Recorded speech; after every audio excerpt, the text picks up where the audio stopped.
अर्धापुरात तबलीग जमातचा जिल्हास्तरीय 2 दिवसीय इज्तिमा यशस्वी. Nanded city news network. Ardhapur शहरात तबलीग जमाततर्फे 31 डिसेंबर आणि 1 जानेवारी रोजी 2 दिवसीय जिल्हास्तरीय इज्तिमा आयोजित करण्यात आला. या धार्मिक सभेसाठी जिल्ह्यातील तसेच आसपासच्या भागातील हजारो मुस्लिम बांधवांनी उत्साहाने हजेरी लावली.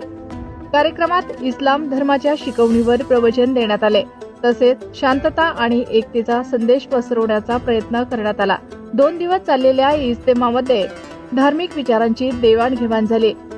तसेच अनेकांनी या ठिकाणी नमाज अदा केले. कार्यक्रम यशस्वी करण्यासाठी तबलीग जमातच्या स्थानिक संघटनेने विशेष व्यवस्था केली होती, ज्यामध्ये रहदारी व्यवस्थापन,